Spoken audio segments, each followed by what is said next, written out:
बाकी अपडेट दूंगा। लेकिन प्रभाकर आप बने रहे, एक और बड़ी खबर सुप्रीम कोर्ट से जुड़ी हुई है। अवमानना मामले में निशिकांत दुबे की मुश्किलें बढ़ गई हैं।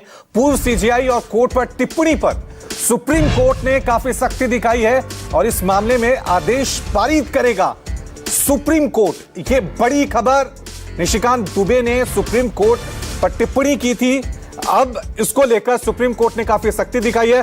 प्रभाकर, इस मामले में जरा अपडेट बताएं, क्योंकि अभी बहुत ऐसे कई फैसले देखे गए हैं जो सुप्रीम कोर्ट ने लिए हैं, लेकिन सरकार के अंदर से मंत्रियों ने कई सवाल उठाए हैं।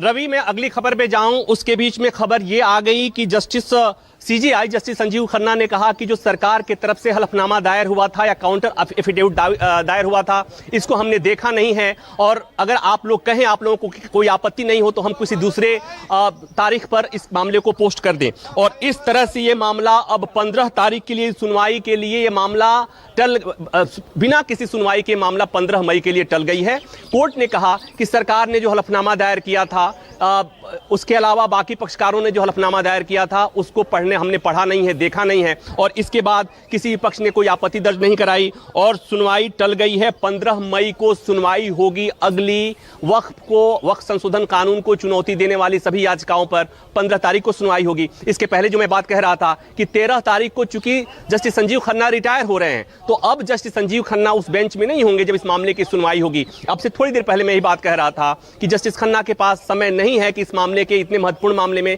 जिसमें लंबी सुनवाई की जरूरत होगी तो कोर्ट इस पर सुनवाई कर पाए, वो खुद सुनवाई कर पाएंगे। तो अब ये मामला नेक्स्ट सीजेआई को के सामने जा सकता है, यानी कि जस्टिस गवई जो 14 तारीख को शपथ लेंगे सीजेआई की, उनकी बेंच के सामने, उनके सामने इस मामले की सुनवाई के लिए मामला चला गया है। अब इस मसले पर सुनवाई 15 मई को होगी, लेकिन इस बीच में चूंकि आज कोर्ट ने कोई आदेश पारित नहीं किया, तो जो सुप्रीम कोर्ट की अंडरटेकिंग थी कि इस कानून के उन प्रावधानों पर जिसको लेकर कोर्ट की आपत्ति है उस पर अमल नहीं किया जाएगा, तो ये वो व्यवस्था 15 मई तक जारी रहेगी। तो रवि, आज वक्फ संशोधन कानून पर सुनवाई टल गई है, अगली सुनवाई 15 मई को होगी और वो जो होगी वो बेंच नया होगा और उस बेंच की अगुवाई अगले मुख्य न्यायाधीश जस्टिस गवई करेंगे। इस बात की पर्याप्त संभावना है। तो बड़ी खबर अपने दर्शकों को एक बार फिर बता दें, प्रभाकर मिश्रा सुप्रीम कोर्ट से बड़ी अपडेट दे रहे थे। वक्फ कानून पर अब 15